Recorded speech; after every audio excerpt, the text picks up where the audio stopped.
Probability concepts. Here are the sections that we will go over. First, a brief introduction. Investment decisions require an evaluation of risk. And just to give you a simple example, when you purchase a stock, obviously you are concerned about what will happen to the stock price. When you purchase the stock, let's say it is $50, you are concerned about the risk of the stock price going down. Now, in order to try and understand the risk, what you might think of is the probability that the stock price will go down below $40, the probability that the stock price will be between 40 and 50, and so on. So clearly then, probability is an important tool which can help us evaluate risk. In this reading, we will explore probability-related concepts which are most relevant for investment managers. Probability, expected value, and variance. We need to first understand a few basic definitions. A random variable is an uncertain quantity or number. So if you buy a stock today for $50, at the end of the month, the stock price will have a certain price. We can think of that price as a random variable because we don't know what that price will be. An event is a single outcome or a set of outcomes. So we can define an event that the stock price is going to be less than 50. So this is a particular event. This event consists of a set of outcomes. And what are those outcomes? Those outcomes are stock price being equal to say 49.99, 49.98 and so on. So all possible outcomes such that the stock price is less than 50 represent this event. We might have another event which says that the stock price is going to be greater than or equal to 50. So what we have done here is defined two possible events, and note that each event is essentially a set of different outcomes. Mutually exclusive events. What I have done here is defined mutually exclusive events. What that means is that if event 1 occurs, then event 2 cannot occur. So clearly we cannot have a situation where the stock price is both less than 50 and greater than or equal to 50. So these two events, event 1 and event 2, are mutually exclusive. Exhaustive events means that between these two events, all possibilities are covered. And notice that the two events shown here are also exhaustive. The probability of a given event has to be between 0 and 1. So if I say the stock price today is 50, then the probability that the stock price will end up being less than 50 at the end of the period has to be between 0 and 1. If I am fairly sure this will happen, then the probability will be close to 1. If I am fairly sure that this will not happen, then the probability will be close to 0. But it is not possible to have a probability that is greater than 1 or a probability that is less than 0. The sum of the probabilities of mutually exclusive events must be equal to 1. So if we know that these two events are mutually exclusive and exhaustive, and we know that the probability of the stock price being less than 50 is equal to 0.3, then the probability of the stock price being greater than 50 has to be 0.7. And note that the sum of these two probabilities has to be equal to 1 because events E1 and E2 are mutually exclusive and exhaustive. We'll now look at different ways of estimating probability. One method is called empirical probability. This is where we calculate probability using past data. Let us say that we are looking at a particular stock market where there are 700 stocks, and of these 700 stocks, 350 pay dividends. Now, if the question is the following, what is the probability that a stock picked at random from this population will be a dividend paying stock? And if we say that the answer is 350 over 700, which is equal to 0.5, then 0.5 is a empirical probability because we have arrived at this probability through a analysis of the data. A priori probability. This is calculated by using formal reasoning and inspection.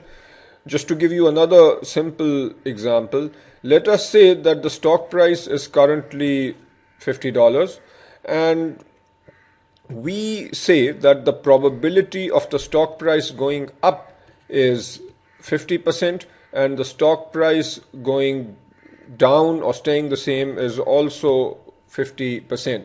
And we use the reasoning that given the current stock price, there is an equal chance of the stock going up or down. Now, this is based on reasoning. The reasoning might not be correct, but at least there is an attempt at some formal reasoning. Probability arrived at using this method is called a priori probability. Subjective probability. This method is less formal and involves personal judgment. Let us say that I have a high opinion of the new CEO of company X, and I say that because I believe the CEO is good, the probability that the stock price will go up is 0.8. This probability is based on my personal judgment about the quality of the CEO, and we would say that this is a subjective probability.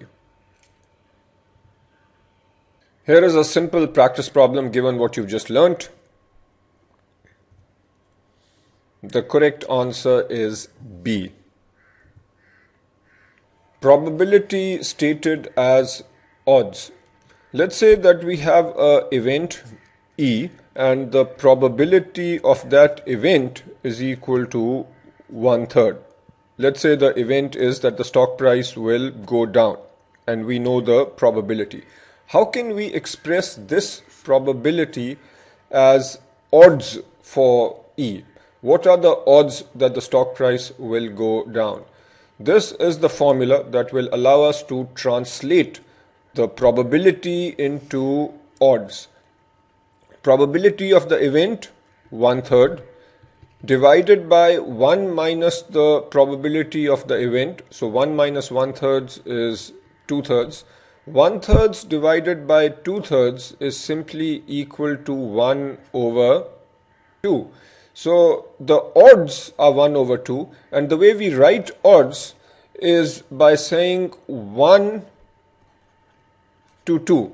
So the odds of the stock going down are 1 to 2. In other words, a probability of 1/3 is exactly the same as odds of 1 to 2. These are two different ways of saying the exact same thing. If we can go from probability to odds, we should also be able to go from odds to probability. And this is how we do that. If the odds are expressed as A to B, now the first item here is A, the second is B. In our example, A is 1 and B is 2. The implied probability of the event, so PE, is equal to A, which is 1, divided by A plus B, which is 1 plus 2 in our example. So 1 plus 2, what we essentially have is 1/3, which is exactly what we started with. So it is a fairly straightforward and mechanical exercise to convert from probability to odds and from odds back to probability. The odds against an event are given by this expression. Notice this is simply the reciprocal of what we saw here, and that makes sense because to calculate the odds against E, instead of using PE, we use the expression 1 minus PE, which is essentially the probability of not E, and then in the denominator, instead of 1 minus PE, we do 1 minus PE, and that is simply PE. All you need to do is remember that if the odds for an event are given by this expression, the odds against are given by the reciprocal. And when you work backwards, the implied probability of not E, or the odds against E, are essentially B over A plus B. Let's see if you can do this simple problem now. The correct answer is A. We will now talk about conditional versus unconditional probability. Unconditional probability, PA, is the probability of an event regardless of other outcomes. So our event here is A. This might be the probability that a stock price goes up. So the event is stock price going up. The probability of that stock price going up regardless of any other events is called an unconditional probability. A conditional probability is written like this. So we might say, what is the probability that the stock price will go up assuming interest rates go down? So in this particular scenario, event A is that stock price goes up, and event B is that interest rates come down.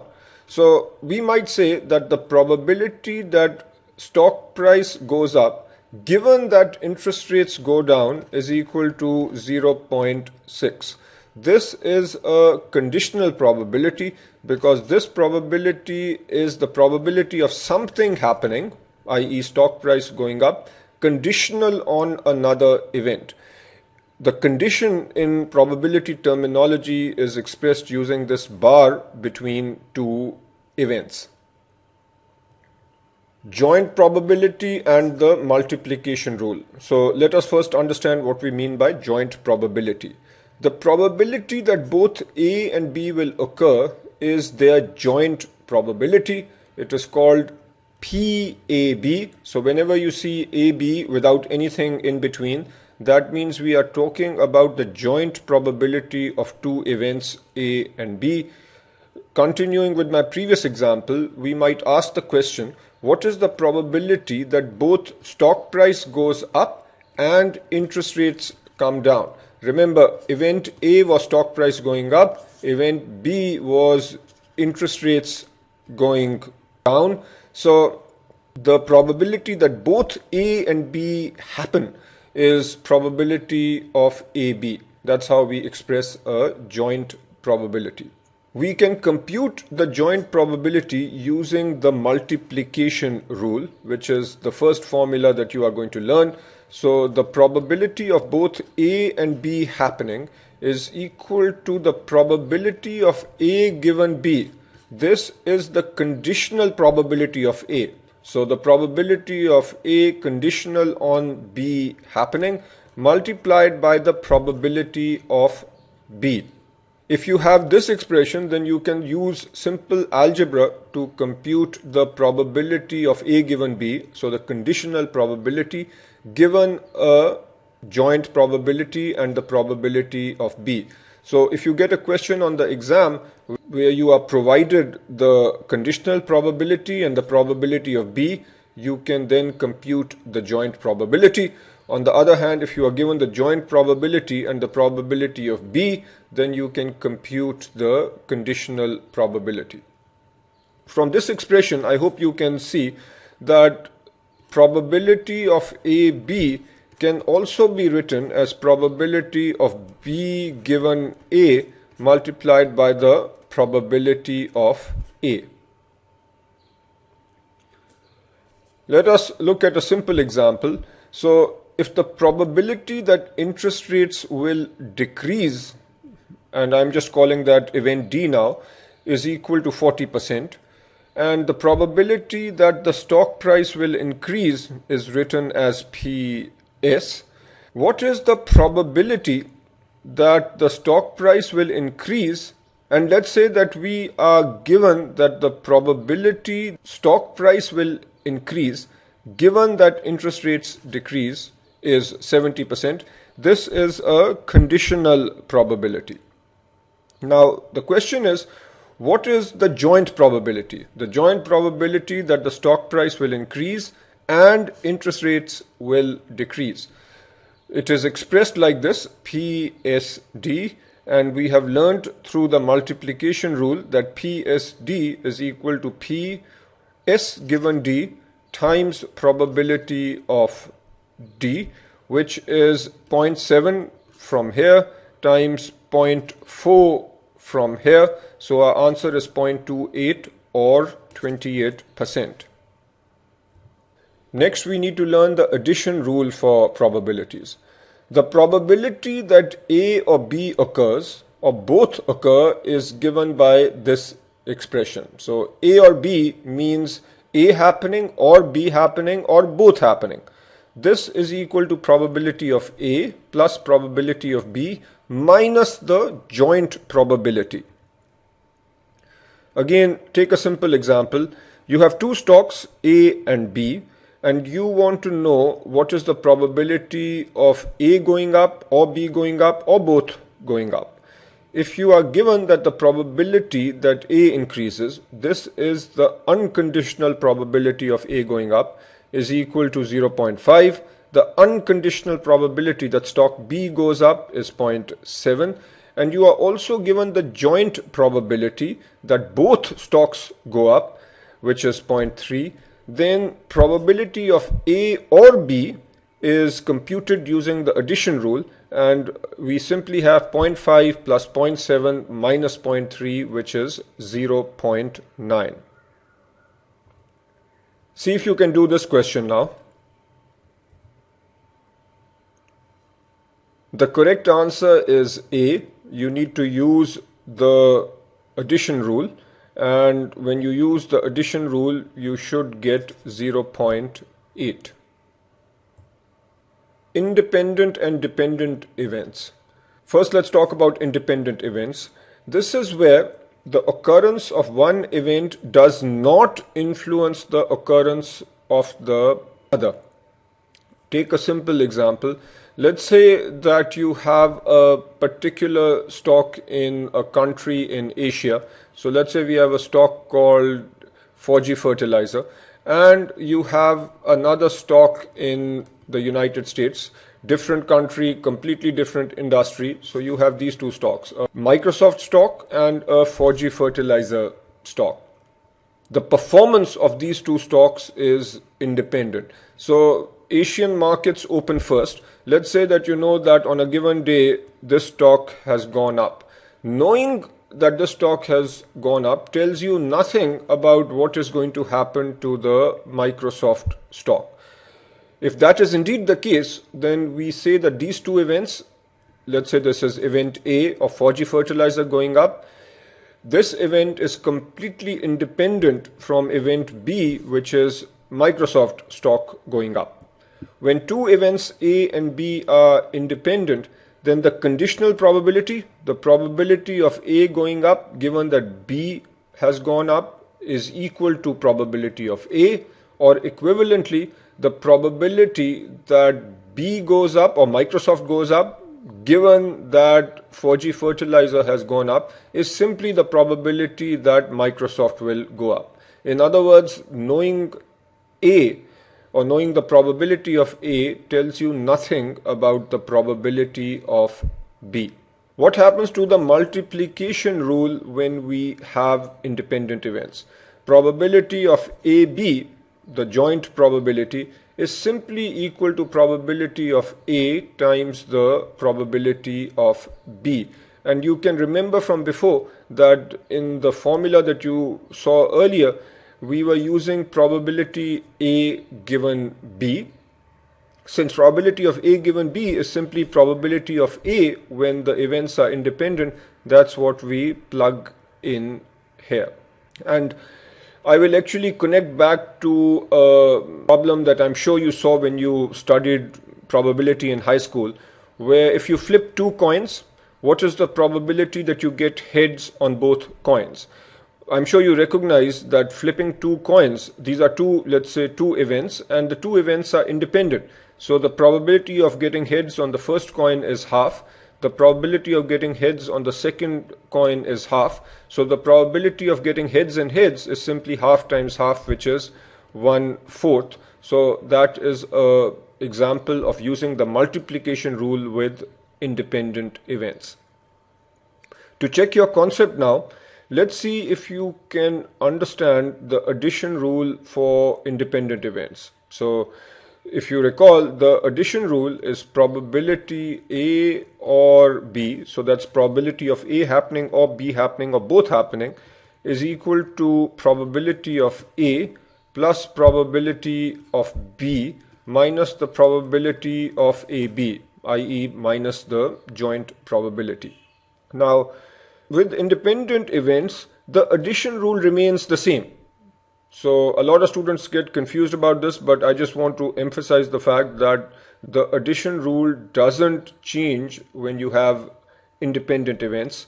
Why? Because there is still a probability that both events will happen. Even though A and B are independent, it is still possible that both 4G fertilizer goes up and Microsoft goes up. So these are independent events, but the joint probability is most likely non-zero. Now let's take a look at dependent events, and very simplistically, if two events are not independent, then they are dependent. With dependent events, knowing the outcome of one event tells you something about the probability of the other. So the question is, what is the relationship between dependent events and conditional probability? Note here that a dependent event, when we say dependent events, we are talking about events. But here with conditional probability, we are talking about a probability. So we go back now to our multiplication rule. So probability of AB is equal to probability of A given B times the probability of B, or we can say that probability of A given B is equal to probability of AB divided by probability of B. So this is the expression that is connecting dependent events, A and B in this case, with conditional probability, where the overall expression is giving us the relationship between the joint probability and the conditional probability. So essentially, you need to make sure that you remember this formula, that you remember the formula for the addition rule, and you remember the fact that if events are independent, then the multiplication rule is impacted, but the addition rule is not. A quick practice question: if events A and B are mutually exclusive, then which of the following is true? The correct answer is C, because for mutually exclusive events, the joint probability AB is simply 0. If they are mutually exclusive, that means that you can't have A and B both happening. So our addition rule simplifies to this expression. Now let's take a look at the total probability rule. In investment analysis, we often formulate a set of mutually exclusive and exhaustive scenarios and then estimate the probability of a particular event. Before I get into this somewhat complicated looking terminology, I will just make a high-level remark, which is that the total probability rule enables us to state unconditional probabilities in terms of conditional probabilities. So let's say we have two scenarios. Scenario S is that interest rates go down, and non-S or not S or S complement is that interest rates do not go down. So that covers all other scenarios, interest rates remaining stable or interest rates going up. So between S and non-S or not S, we have two events that are mutually exclusive and exhaustive. According to the total probability rule, the probability of event A, let's say that is the probability of stock price going up, is equal to the probability of AS, which is the joint probability of stock price going up and interest rates going down, plus probability of stock price going up and interest rates not going down. Sometimes we express this not S as SC or S complement. S complement simply means not S. Now, this expression can be written as PA given S times PS. This is our multiplication rule, and this can be written like this, again using the multiplication rule. So, for a two scenario situation, the total probability rule is simply this: probability of stock price going up is equal to probability of stock price going up given that interest rates go down, multiplied by the probability of interest rates going down, plus the probability that the stock goes up given that interest rates do not go down, times the probability that interest rates do not go down.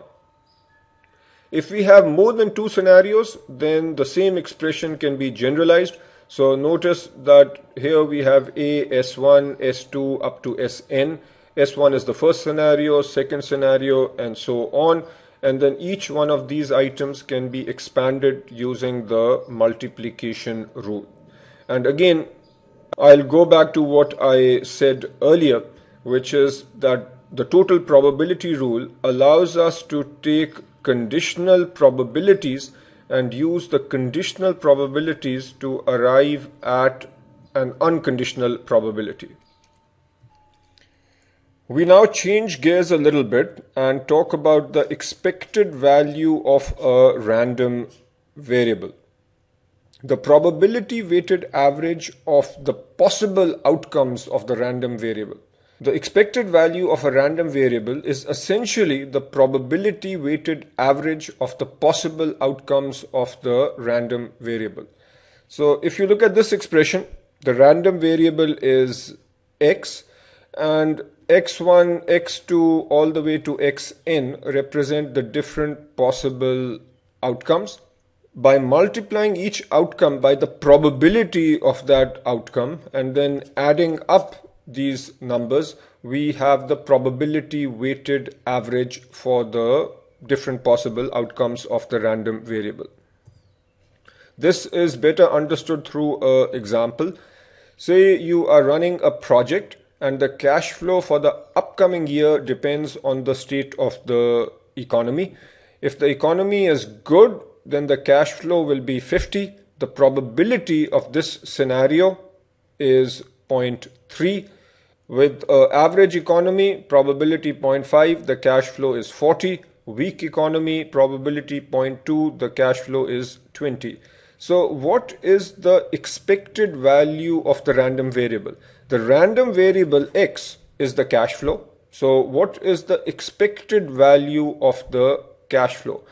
Clearly, the expected value should depend on these numbers, 50, 40, 20, and it should also depend on the probability. So what we do is simply say 0.3 into 50, and we come up with the number 0.5 into 40 and figure out what that is, 0.2 into 20, figure out what that is.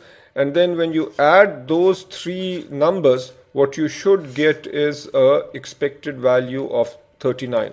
The interpretation is that given these probabilities and these possible values for the random variable, the expected value is 39. Here is a practice problem for you just to ensure that you understand the concept that we just talked about. And here is the answer, it's B. Notice that we are simply taking each probability, multiplying by the random variable, and then adding all the expressions.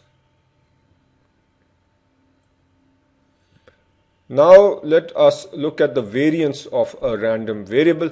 The variance is the expected value of the squared deviations from the random variable's expected value. The expected value is simply the probability weighted average. This is what we saw on the previous slide. So if we look at the same example and now try to calculate the variance and the standard deviation, notice that we are looking for the expected value of the squared deviations from the expected value. The expected value of the random variable is 39. We've just calculated that. We then need to find the squared deviation from 39 and then find the expected value of those squared deviations. So here is what can be done. This is the squared deviation for the first cash flow. So one scenario is the cash flow is 50. The squared deviation would be 50 minus 39. 39 is the expected value of the random variable. 50 minus 39 squared is 121. Similarly, with a cash flow of 40, the squared deviation is 1. Here the squared deviation is 361. We then want to find the expected value of the squared deviations. To do that, we simply take each squared deviation, multiply by the probability, 0.3 over here, 0.5 and 0.2. This 36.3 is the squared deviation times the probability. When you add these three numbers, we essentially get 109. So 109 is the variance for these cash flows given the probabilities. Standard deviation is simply the square root of the variance. So our standard deviation is 10.44. You don't really need to memorize this formula, but this is effectively what we've done. This part over here is the squared deviation. So the deviation squared, and we are taking the expected value of the squared deviations. Or notice that the expected value is simply the probability weighted average. So that is what we are doing here. Whether or not you understand this expression, you need to be able to do these calculations and recognize the fact that the variance is giving us a measure of how spread out these cash flows are from the expected value of 39. A high variance means that the data is very spread out, so the project is more risky. A low variance means that the data is not too spread out, which means the project is relatively low risk. Alright, so let's see if you can solve this problem. Again, it is simply testing the concept that you just learned. And here is how you do the calculations. The answer you should come up with is 4.28. Next, we learn how to use the calculator for problems such as this. Same cash flow. And here are the keystrokes. This might seem a little intimidating, but that's because we've just given all the details. So you first get into data entry mode, then you clear the data registers. You then enter the first random variable value, which is 50. And then you need to somehow enter the fact that the probability is 0.3. The way you can think of this is, we are telling the calculator that for every 100 possible outcomes, 50 would happen 30 times. So this 0.3 is put in as 30%. What you'll see on the calculator is y01 is equal to 30. Then you enter 40 over here and 50, which is the 0.5 probability, and so on. Once you've entered all the numbers, you then go into statistics mode by doing second stat. Then you must hit the second set.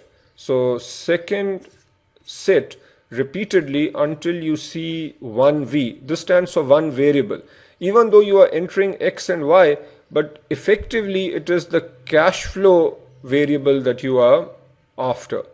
You must see n equal to 100.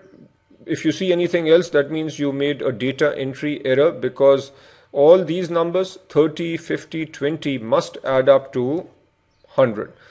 You hit the down arrow again, you will see the expected value, which is 39, and you have seen that before. Hit down arrow again, you will see the sample standard deviation. That's not what you are after, because this represents a population. So when you hit down arrow again, you will get the population standard deviation, which is 10.44, and that is what you calculated earlier. If you want the variance, then you can simply square this number. Now let's look at the total probability rule for expected value. Recall that the total probability rule enables us to state unconditional probabilities in terms of conditional probabilities. So these expressions you've seen before. This is the total probability where we just have two scenarios. This is the total probability for A, or the unconditional probability for A, where we have multiple scenarios.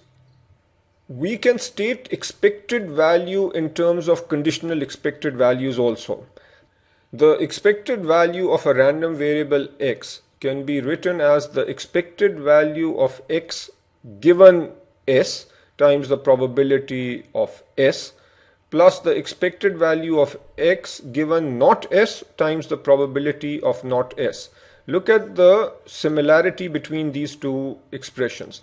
Here we are taking the expected value of x given event s. Here we are taking the probability of a given event given s. So then we multiply by the probability, which is the same thing over here, and hopefully you can also see the parallel between these expressions. And for a situation where you have more than one scenario, you can see the parallel between these two expressions.